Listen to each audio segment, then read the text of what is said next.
2 থেকে 3 মিনিটের একটি ছোট গল্প শুনে যাবেন, আশা করি ভালো লাগবে। একটি ছেলে খুবই সাদাসিধা ছিল। সে একটি দোকানে চাকরি করত। ছেলেটির বেতন ছিল মাত্র 5,000 টাকা। ছেলেটির দোকানের সামনে দিয়ে প্রতিদিন একটি মেয়ে স্কুলে যেত। মেয়েটি প্রতিদিন বোরকা পরে যেত, কিন্তু প্রায়ই মুখটা খোলা থাকতো। একদিন হঠাৎ করে ছেলেটির নজর পড়লো মেয়েটির দিকে। এভাবে বেশ কয়েকদিন যাবার পর মেয়েটি বুঝতে পারলো ছেলেটি তাকে লক্ষ্য করে। মেয়েটিও বাঁকা চোখে ছেলেটির দিকে তাকাতে শুরু করলো। ছেলেটি মেয়ের চলাফেরা দেখে মুগ্ধ হলো। আফসোস করতে লাগলো, ইস, যদি আমিও আজ পড়াশোনা করতে পারতাম, তাহলে সাহস করে মেয়েটির সাথে কথা বলতে পারতাম। মেয়েটি বুঝতে পারলো ছেলেটি তাকে ভীষণ পছন্দ করে। তাই একদিন মেয়েটি ছেলেটির দোকানের পাশে দাঁড়িয়ে রইল। তখন ছেলেটি দুপুরের খাবার খাওয়ার জন্য দোকানের বাইরে আসে। সে চায়ের দোকানে গিয়ে 5 টাকার একটি রুটি খেয়ে পানি পান করে আসতে লাগলো। তখন মেয়েটি তার কাছে গেল। তুমি ভাত খেলে না, রুটি দিয়ে পেট ভরবে? তখন ছেলেটি মেয়েটিকে দেখে অবাক হয়ে গেল। তখন ছেলেটি বলল, আমি ভাত খেলে আমার মা, বাবা আর ছোট বোনকে কি খাওয়াবো? মেয়েটি শিক্ষিত, তাই অল্পতেই বুঝে গেল।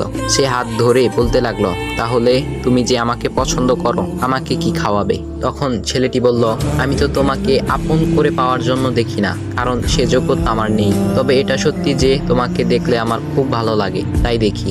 মেয়েটি ছেলেটির কথা শুনে চোখের পানি ধরে রাখতে পারলো না। সে বুঝে গেল ছেলেটির চরিত্র ও ভাবনা অনেক সুন্দর। সেদিন মেয়েটি চলে গেল। বাসায় গিয়ে রাত্রিবেলা মেয়েটি অসুস্থ হয়ে পড়ল। পরে তাকে ডাক্তারের কাছে নিয়ে আসা হলো। বলা হলো মেয়েটার 2টি কিডনি নষ্ট হয়ে গেছে। তখন মেয়ের বাবা ফোন করলো তার বন্ধুর ছেলেকে, যার সাথে বিয়ে দেওয়ার জন্য সে পাগল। কিন্তু মেয়েটি তার বাবার পছন্দের ছেলেকে বিয়ে করতে রাজি না, কারণ সে ছেলেটি টাকা থাকলেও কি হবে, তার চরিত্র খারাপ, সে লোভী। এদিকে মেয়েটির কোনো লোভ ছিল না। যাই হোক, হবু জামাই আসার পর তাকে সব খুলে বলল, তোমার থেকে একটি কিডনি খুলে আমার মেয়েকে দাও। তুমি তো বলছো আমার মেয়েকে তুমি অনেক ভালোবাসো, তাকে পেলে তুমি ভালো হয়ে যাবে, তাহলে আজ পরীক্ষা দাও। তখন ছেলেটি বলল, আমি আপনার রোগা মেয়েকে বিয়ে করতে পারবো না, আমার কি সুস্থ মেয়ের অভাব নাকি? এ বলে সে চলে গেল। বাবা তখন কেঁদে কেঁদে মেয়ের কাছে সব খুলে বলল। মেয়েটি বলল, বাবা তুমি কেঁদো না, একটা পথ এখনো আছে, আমাদের সামনে মোড়ে বড় একটা দোকান আছে না, তুমি সেখানে যাও। সেখানে যে তাইয়ুব নামের একটা ছেলে আছে, তাকে নিয়ে আসো, আমার কথা বলো।